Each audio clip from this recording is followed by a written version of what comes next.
Welcome in everybody to this movie review of Dodgeball, a true underdog story. I'm here with Farai Singano, my name's Mike Rankin, and we're just going to give you some kind of review, I guess, for this movie. First of all, Farai, did you enjoy it? I mean, I would say I enjoyed it, but I don't think it's my favorite.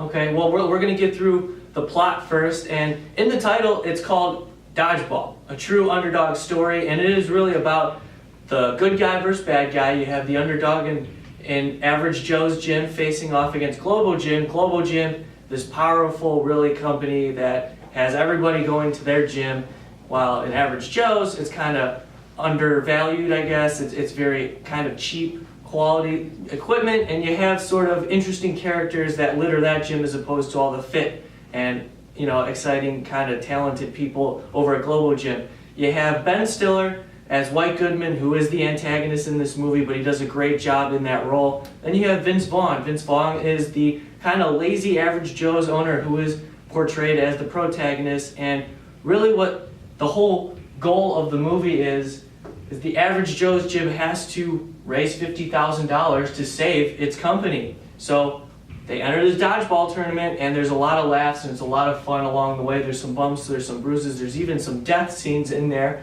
So it's PG-13 for a reason. But Farai, I want to ask you, with all that being said, how was it executed, given the fact that it was a good guy versus bad guy sort of tale? It was kind of like a fairy tale type movie. You know, for me personally, I kind of knew what was going to happen. It's always the good guy versus the bad guys, and at the end of the day, the good guy always ends up on the top. So I kind of saw it come in, so it didn't really catch my attention in a way. Do you know what I mean? Yeah. When I was watching the movie, so I would definitely rate it, if I was to rate it right now, like an 8 out of 10. What about you though? Yeah, and you know what? It's one of those movies for me that I could watch over and over again, only because I enjoyed the comedy so much, and I felt like Ben Stiller really stole the show. And let's kind of talk about the characters in this movie a little bit, because really it's Ben Stiller, Vince Vaughn, two polar opposites. Ben Stiller is this energetic, kind of macho man surrounding himself with these bigger kind of characters, right. And he's only like 5'4", which is hilarious to me. And then you have Vince Vaughn, who just doesn't care until really the end. How did the characters catch your attention in this movie? Vince Vaughn, I mean, he's a great actor, don't get me wrong. He's probably one of the reasons why I decided to actually watch the movie.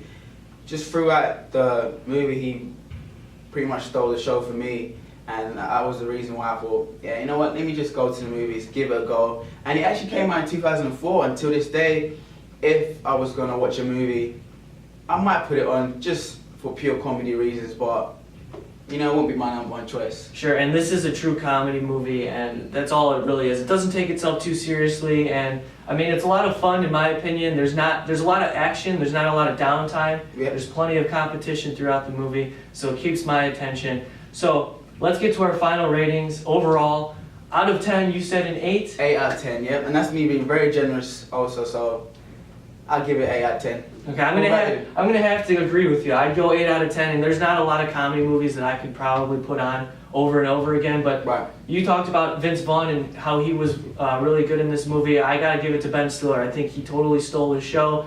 His attitude, his ego, it was just hilarious throughout. So 8 out of 10, and I would watch it again, probably over and over, honestly. Maybe that's just cup of tea, but for me personally, I'd rather go for something more like actiony, none of this American humor stuff. So I gotcha. That's my opinion. Well, that's it. That's our review for Dodgeball, a true underdog story. Thank you guys for watching. Take care, guys.